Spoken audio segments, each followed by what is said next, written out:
Good evening, everyone. Sorry, we had some technical difficulties earlier. Some difficulties. Anyway. If you hadn't spilled the Slurpee on the computer, know. Mike, it would have been fine. Guess who's in the room with us? It is Gina Galfetti, State Representative Gina Galfetti, and soon to be again. Let's hope so. Running my re-election campaign as hard as I can. You're going to win. You're going to win.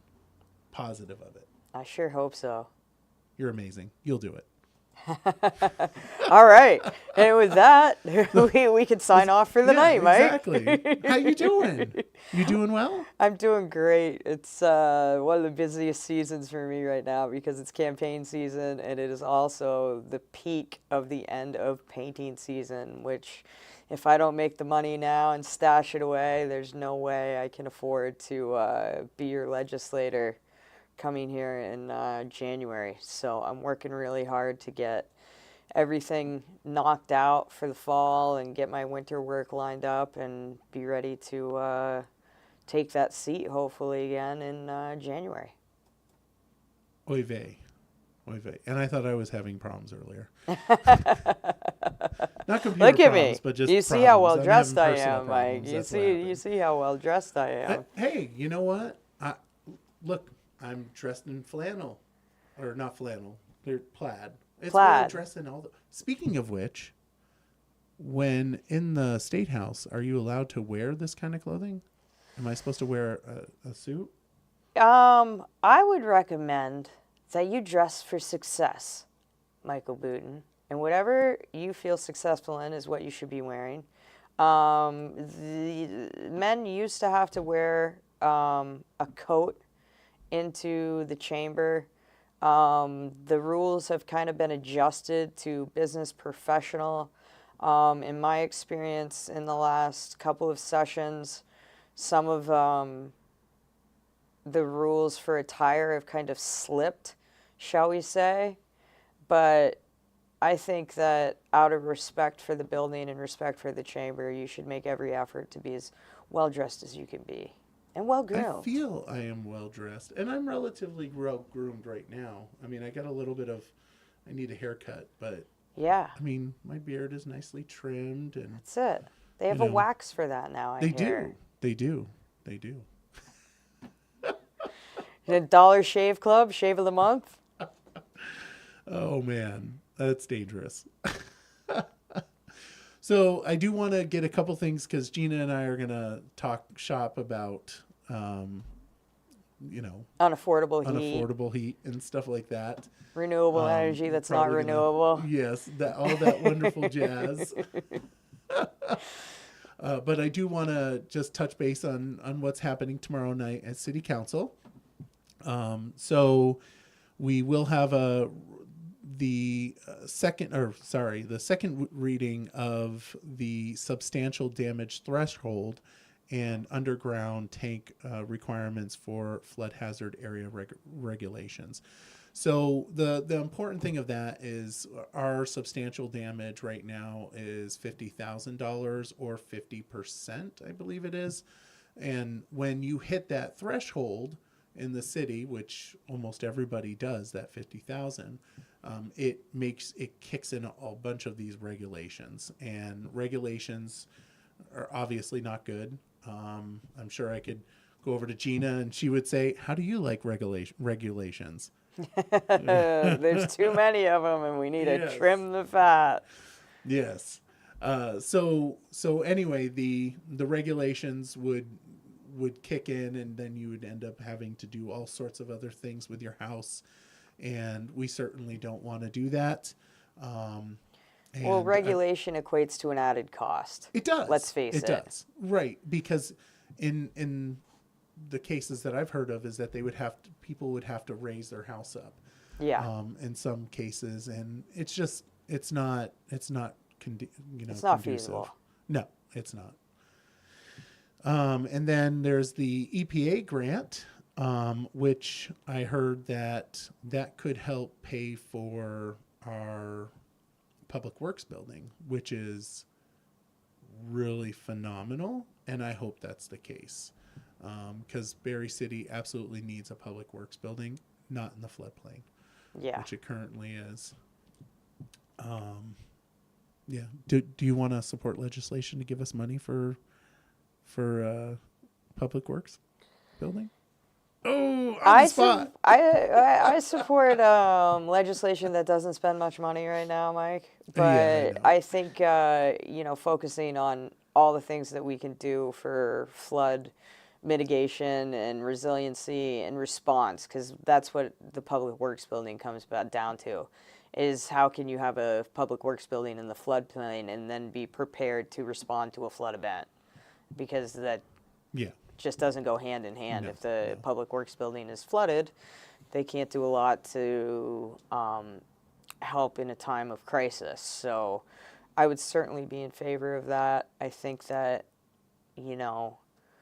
the number one thing for me coming into this election cycle, of course, is affordability and cost. And, Yeah. Where is the pot of money coming from to do these types of things, and how we need to address overspending in the legislature so that we can get the targeted resources for things like flood relief and mitigation and overall.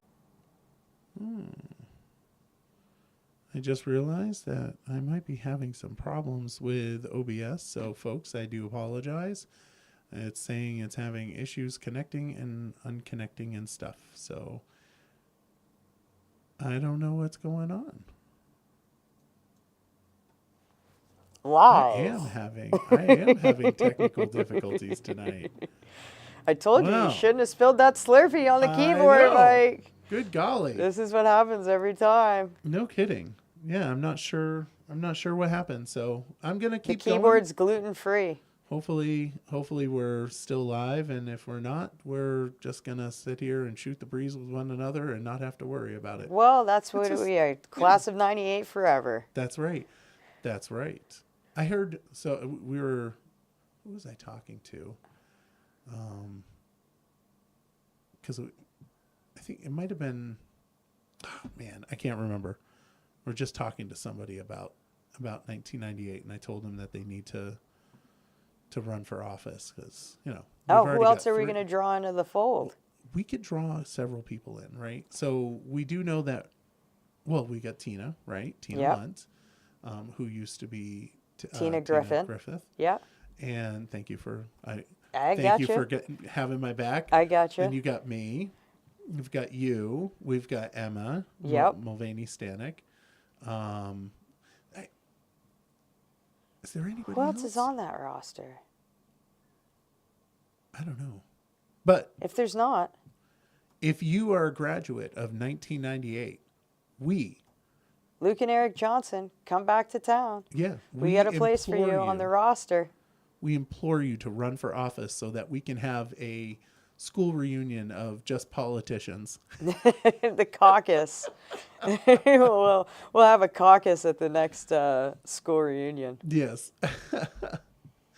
So they're also going to be talking about minimum housing ordinance tomorrow, and the plan is to change it from the federal guidelines to the Vermont state guidelines. So I've heard from a couple landlords that a landlord that they like it. And I think the landlords that were speaking last week were indicating that they like that we're moving to the Vermont standards, which I'm surprised. I would think that the Vermont standards would be higher than the federal standards. Would be more stringent, but... Right. Well, maybe they aren't. I don't know. Oh, I'm sure if you give us time, the legislature will make them more stringent. That Michael. is true. Just wait patiently. Maybe we shouldn't put that on the air. Oh, man. That's very possible.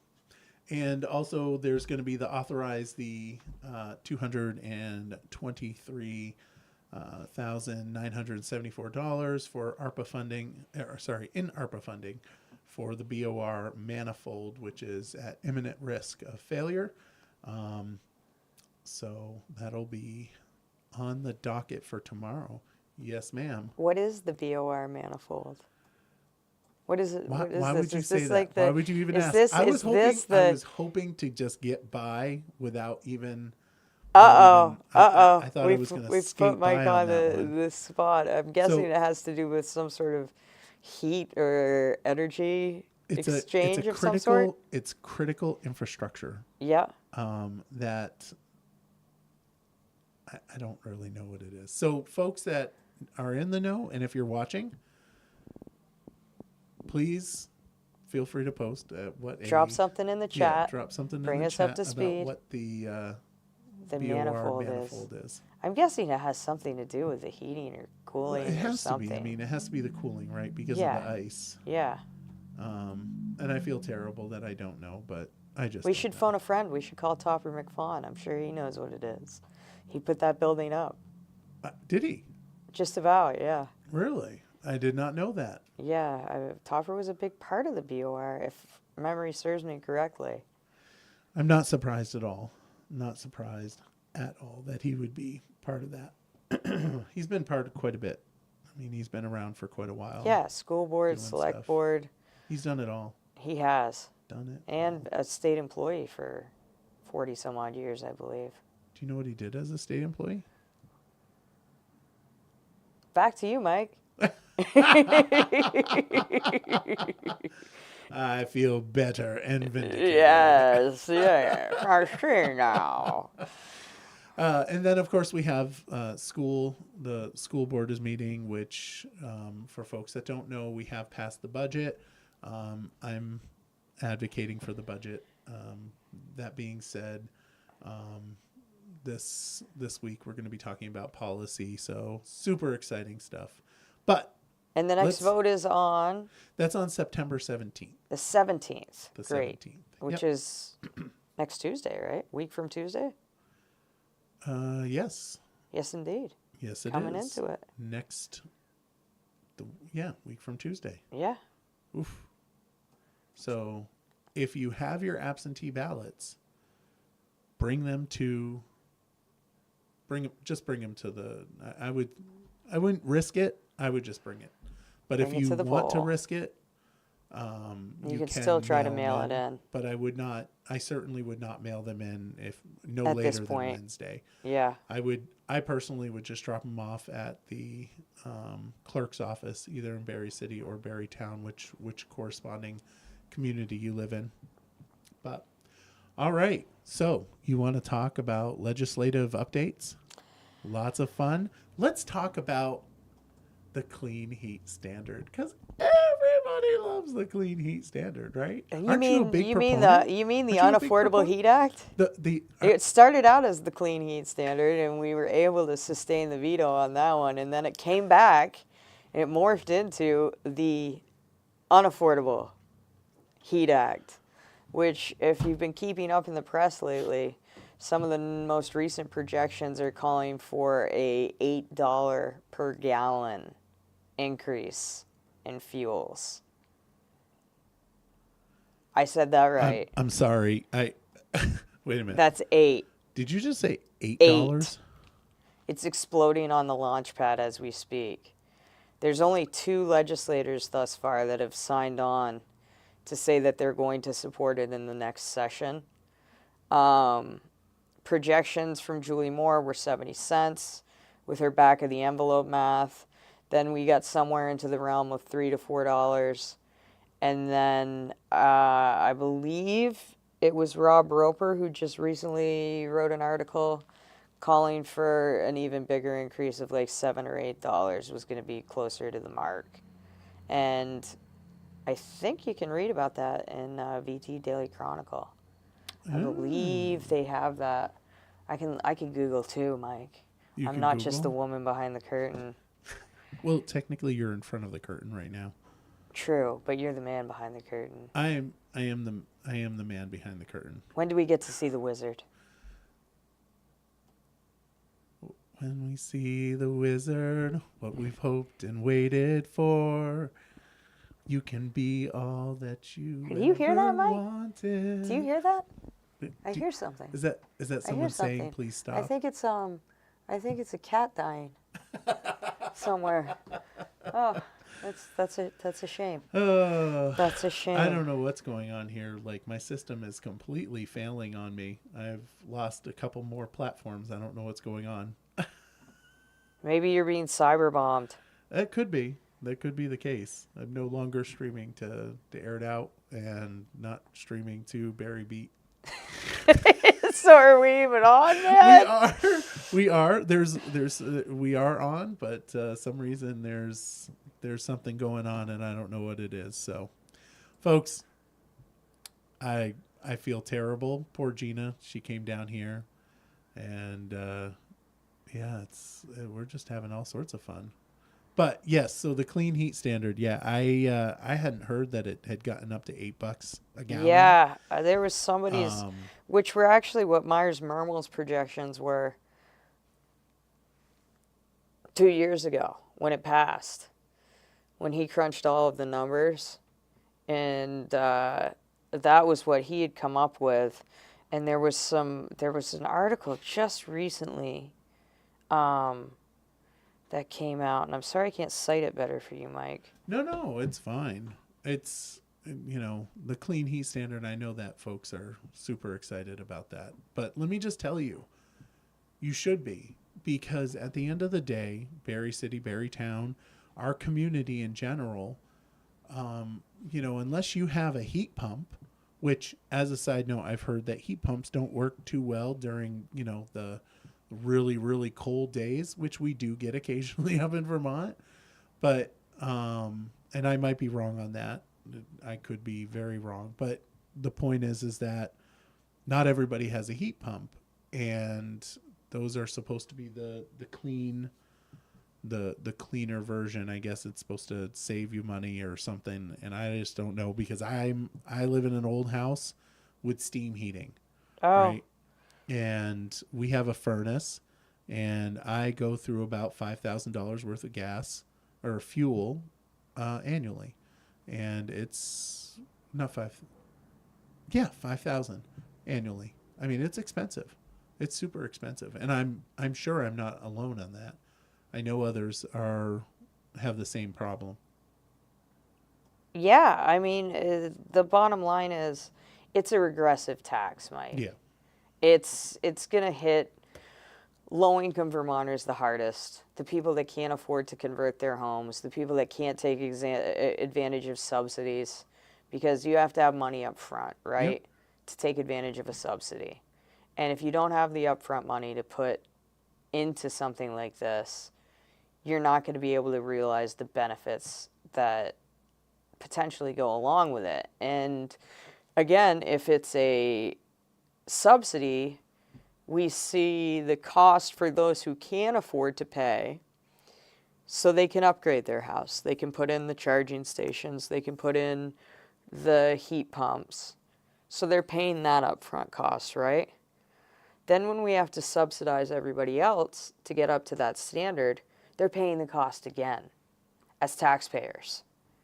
So they're paying twice to bring the rest of the folks up to the standard that where it needs to be. And it's ludicrous to think that this state can afford anything that remotely resembles the Unaffordable Heat Act. And we already have the infrastructure in place through the Weatherization Assistance Program to do what the Affordable Heat Act proclaims to do, which is to weatherize the homes of low-income folks, because that's what you need to be focused on. It's not the heat pump conversion thing. It needs to be weatherization, because that's where the biggest savings is. That's the low-hanging fruit. It's not converting your house to a heat pump. It's not changing to 100% renewable energy, as the renewable energy standard claims. It's about weatherization. And if we are funding that program, we draw down federal money that goes into the Weatherization Assistance Program, so it's offsetting the cost. But nobody seems to be having that conversation right now, because they're too focused on this pie in the sky idea that we're going to get fuel companies to bear the cost of this legislation. We all know it's getting passed to the end user, and we all know that it's going to put virtually every fuel company, except for the real big players in Vermont, out of business. So that kills the market diversity and is going to drive up the cost of fuel on its own, plus what the Unaffordable Heat Act does to it. Yeah, it's not good. $4 a gallon. Yeah, that's Four. That was on, but Not you just eight, said 4. You just said 8 though. I did say 8. It's late. It's late. It's late. Oh, so it is 4. Okay. It's 4. Yeah. Yeah. So, yeah, $4. That's what I had heard, that it was Yeah, going to be $4 a gallon. extra, Yeah, extra. So basically not- doubling the not- cost of yeah. your fuel. making it $8 a gallon. And making it $8 a gallon, Right. exactly. Although I think I pay 5 something a gallon, so it would probably be. What are you heating with? I'm heating with fuel. I think I'm getting a bad deal. I think you're getting a bad deal too. I just locked in at $3.69. Really? Yeah, I pre-bought for the whole year. Who do you have? Can't say. Really? Yeah, you gotta call and do some negotiating. I had Irving, and then I switched to a smaller local distributor. Oh. And I called Irving back up and said, "Hey, what can you guys do for me?" And they matched it. And so I called the other guy back up and I said, "Irving can do this," and he matched that. And I ended up coming in at $3.69, and that's with a pre-buy. I'm buying it all now. So I had to shuck out, like Okay. $2,000 for all Yeah. my heating fuel for the winter, which Yeah. there's a sting there. There is a sting. And thankfully Very you're few able to- people can afford Right. to do that. Exactly. And I was just going to make that comment. I know, especially in Barre City, we can't afford to do that. Yeah. And certainly when it comes to adding an additional $4 on there. Yeah, and there was a sidebar within that contract that said whatever additional expenses come to pass because of the Unaffordable Heat Act, that could be added to the bill. So I'm not locked in and insulated from whatever happens with this legislation. Nobody can be insulated from that because, of course, the fuel dealer can't be insulated from that, and they're going to have to pass the cost on to the end user. Was there enough people on there that, because I know the Vermont Daily Chronicle did a survey. Yep. Do you know if there was enough people to support the bill, the clean heat? Right now, I believe there's only 2 legislators that have come out in support of it as it sits and signed on and really put their name on it. At this point, Do you know them? Do you know their names? I'm not sure who. Oh, okay. I'm not I'm just sure who curious. signed on. I just heard that number the other day that 2 people had actually signed on to this ludicrous idea of what the PUC has come back with after this study going forward for what the increased cost of home heating fuels is going to be. And you look at that too, and I mean, what's the goal here, Mike, of the Unaffordable Heat Act? Well, I mean, What's the cynically- goal altruistically? cynically, do you want me to be No, cynical? no. Oh, you want me- Altruistically. What was the goal of is this? to lower carbon in our state. Right. So what Which- happens when the cost of fuel doubles? What are people going to heat with? They're going to heat with, well, they'll just end up having to, people will probably heat with wood, right? Thank you. is Exactly. what will And end other up forms of biomass. Yeah. Which does what, Mike? Add to the carbon footprint of our Thank you very state. much. But maybe people will install heat pumps at $10,000 a pop. Right, and thanks to the renewable energy standard, which we passed last session, mandating that we have to be buying all of our energy from renewable sources or producing. It mandates that we produce all renewable energy in the state of Vermont, which Vermont does produce 100% renewable energy for what it produces. We use way more than what we can actually produce. So we buy from them and we buy from them. And we have this very complex system of carbon credits, renewable energy credits, that net metering plays into, and other heating and cooling and energy uses. Either you have a some gain or some loss for renewable energy credits. But the bottom line is, when the renewable energy standard has gone into effect, if we can't source 100% green energy, going to be in a position where we have to buy these renewable energy credits. Who's going to pay for that, Mike? It's going to be a regressive tax on Thank you. individuals that cannot afford it. Exactly. Just like almost everything that's Exactly. done. Yeah, it's really everything unfortunate. that we have done, right down to the school lunch program for everybody.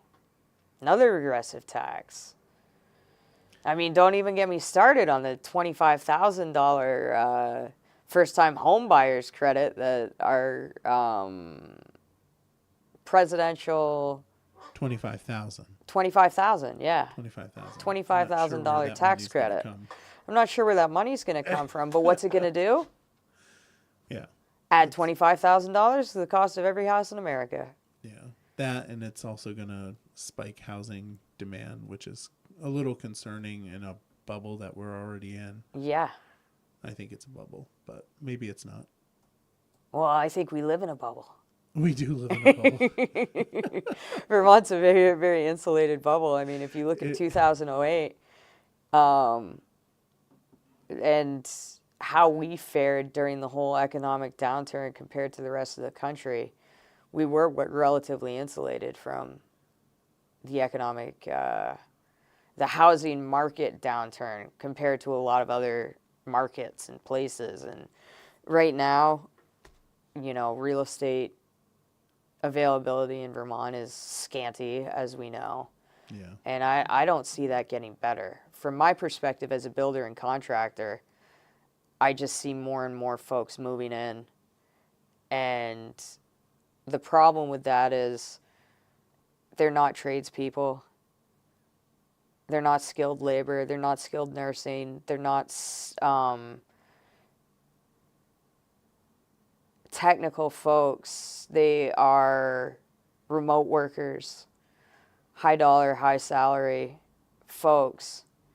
But when you need your toilet swapped out, those folks aren't moving in, they're moving out. Yeah, that's true. Sadly, that's true. Do you want to talk about something? Wait, hold on. Let's go. Have we talked about? I haven't had you on here for a long time. No. So the vape bill?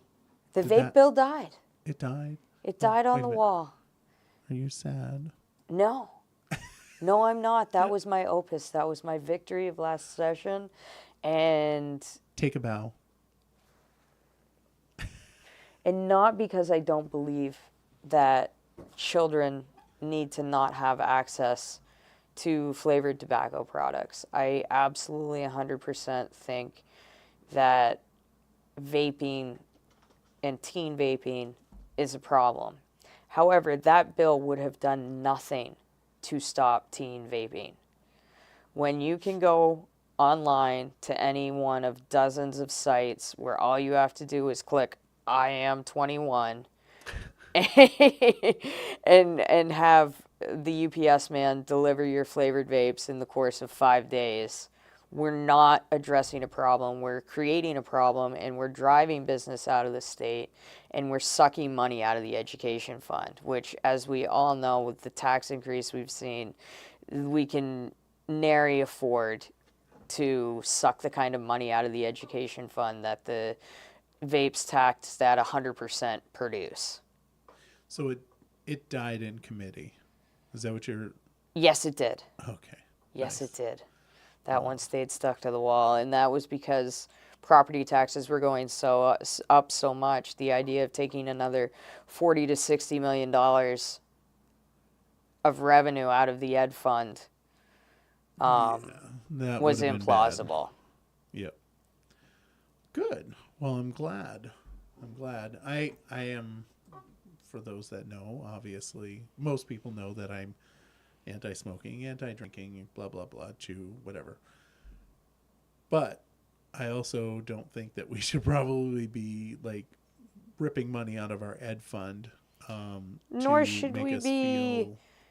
penalizing adults that are of age and able to make choices for themselves for a very narrow margin of children whose vaping problems. Where do they begin, Mike? I don't know about the vaping. What I don't understand is it extremely unhealthy? Like, The jury's out. Right. Nobody well, that's knows. the thing. Like, I feel like everybody talks about it being unhealthy, but I don't know the actual stats on it. There's really not a lot of conclusive research on vapes because they're so new. Yeah. We don't know the long-term effects. There were a few additives and chemicals that were in there that had very Very bad Metals. short-term outcomes. But barring those chemicals which have been taken out of all these flavored products, or barring having some sort of illegal vape. And something that's interesting to note is that there's a big push in the state not to sell something that hasn't been approved by the FDA, right? You can't sell any flavored vapes that haven't been approved by the FDA, which is not true. You actually can sell a flavored vape as long as it's in the pipeline for approval from the FDA. However, what kind of vapes aren't approved by the FDA? Marijuana? Thank you, Mike. We readily sell flavored marijuana vapes right, left, and sideways in this state, along with other flavor-branded marijuana products. So what are we really saying here? So what really needs to happen is that people need to take the tobacco, change it from marijuana to, or not marijuana, they need to change it to, partially tobacco-ish or whatever vapes, but with a little hint of marijuana, and then it becomes okay? No? You may be onto something there, I know, Mike just Boutin. just a little bit, just like 1%. Just enough. Not enough to affect. No, like 0.0000, and then you can just buy it at the dispensary. I think you're onto something there. There you go. Mike Boutin, you just found the workaround. You just found the workaround. The money for it. I think Philip Morris is going to owe you some royalties, man. Oh man, that's terrible. So, what else do you want to talk about? You want to talk about flood resiliency? Well, let's talk about how your campaign's going, Mike. How's your campaign going? How's my campaign going? Yeah. Well, it's a lot, isn't it? It's interesting. Yeah. You were right in.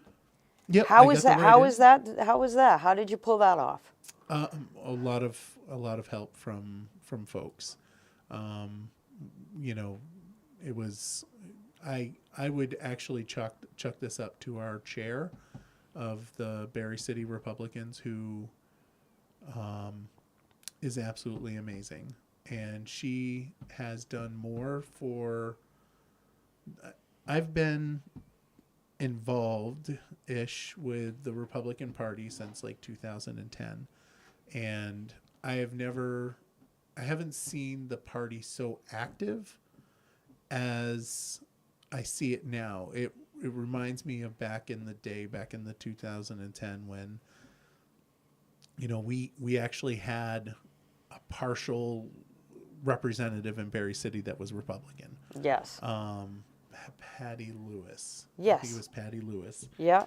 And she represented a portion of Barre City. Not my portion, but a portion of it. Part And of it. then Pat McDonald was there. Granted, a lot of that had to do with, Berlin voting Republican. Yep. But still, I mean, we haven't seen this much. Activity in the It's been party. quite a bit. Yeah, I'm very impressed. That's exciting And she's because doing write-in campaigns are wildly unsuccessful. Yeah, and that And to pull that it was off is 200. that's quite the coup d'état. Yeah, it was. I was pretty surprised by that, but I would definitely say that was all the work of Rosemary Averill, All right. who happens to be my cousin, who is also, she's amazing. All right. So that's exciting. That's an Yeah. exciting thing to have to pull off Yeah. in the And beginning. And it brings you into the whole game a little bit later than everybody else. So do you feel like you're trying to make up ground? Well, I think running in Barre City, you have to make up ground in general. It's a very pro-Democrat city. Or should I say it has been for the last 10 years since we changed our district to a 2-person district, Yep. which I think personally I am very much against. I think that districts should have, it makes it so that it's a one-party community. And Right. I'm just not a big fan of that. And I know that Barre Town has a Two-member district as well, yeah. Yeah, I'm not. I'm just not a big fan of the. Well, two-member districts are difficult because when you come into the general election, there's something that people don't understand. And for all of you out there, bullet voting. You should bullet vote for Republicans in Barre City. I'm just saying. Bullet voting is your most useful tool if you're in a two-member district and there's not a full card of folks that you want to vote for. You only need to vote for one. Just because you can vote for two does not mean you need to vote for two. Because if you're voting for one candidate who you really want to win and then just picking another candidate at random, you're basically canceling your vote out. So that the power of bullet voting cannot be stressed highly enough, especially for someone like Mike. Either bullet voting, or I know that you're in pretty close contact with Carol Dawes. Yep. Vote Republican, vote Independent. Absolutely. Stay away from the D's. I agree with that. I've done a write-up saying that I support Carol. I think she's a phenomenal candidate. We do not agree on everything, but we definitely have a lot. I agree with how she approaches things. I think she's fiscally responsible, and that's the most important thing that we need. Yeah. Going back into the State House in January. I would agree with that. I'm super hopeful that she'll get in. Yeah. You don't spend as many years behind the desk that she spent all of those years behind and not understand the fiscal realities of a small state like Vermont. True. Very true. Yeah. Anything else? I don't know, Mike. What else is going on with the campaign? Have you got buttons? Have you got signs? Have you got all that stuff? So I put out my signs. Have you put out your signs? I've seen. I'm popping the signs next weekend. Popping the signs. I'm popping the signs. It's going to be a blitzkrieg. It's going to be. Of That's signs. what I did. I dumped probably about 70 signs on Saturday. Nice. I've seen your signs popping up all over the place. It's like deploy the signs. Don't take that as another moniker from another candidate, but deploy the signs. Oh, he's going to be here. Thank you for pointing that out. Gerald Malloy is going to be in the studio next week. All right. So that's... All right. I saw him on Sunday, and he's got a tough road ahead of him for sure. But I applaud him for throwing his hat in the ring and giving it a try. Yeah, I met his wife. Yeah. What is her name? Oh, I wish You I can't had remember. asked. I can't remember either. Nice Lovely lady. woman. Yes. Yeah. Very nice, but can't remember her Makes name. a heck of an apple pie too. Mrs. Malloy. Yes. Mrs. Malloy. Mrs. Malloy. Makes a great apple pie. Does she? Yeah, she was in the dessert challenge at the event that I was on Sunday. Oh, nice. There's a number of desserts that were voted on. And, you know, not to plug the guy shamelessly, but Mike Gilbar's maple cake was off the charts. And he's a good guy. He's a good dude. Mike Gilbar is a good dude, sweetheart. Nice. His maple cake is amazing. Sounds very probably something I shouldn't have. Oh yeah, it's got sugar, it's got gluten, it's got everything you could need in it. All. All right. Well, we're pushing 9 o'clock. I won't keep you long. I do appreciate you coming down and shooting the breeze with me. Thanks for having me, Mike. It's great Yeah. to see you, and it's just great to see you stepping up too and putting your hat in the ring, because you've been behind the scenes all this time, and you've been working hard, and you've been on city council, and I just see you taking this next step as a fantastic thing going forward, and really, I'm pulling for you, Mike.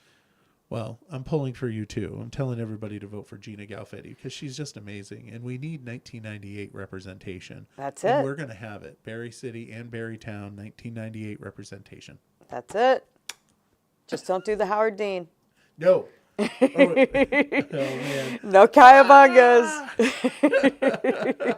Save that for the Teenage Mutant and Ninja Yes. Turtles. Carol Hebert says, hi, good luck to both of you, and we need common sense in Montpelier. Yes, something Thanks, that's Carol. not very common in Montpelier is common sense. Carol's the best. That's she is. my treasure, man. She is. Oh, she is? She's the hardest working lady in Barrytown She is. and in the county for the Republican Party. I agree. She has put together so much. Carol, big shout out to Carol Hebert. Yes, absolutely. All right. Well, everybody, thank you for watching the Barry Beat, and we'll see you hopefully next week. Once again, Gerald Malloy will be in the studio, and hopefully we won't have any issues. No more Slurpees on the desk, no Slurpees Mike. on the desk. Have a great night.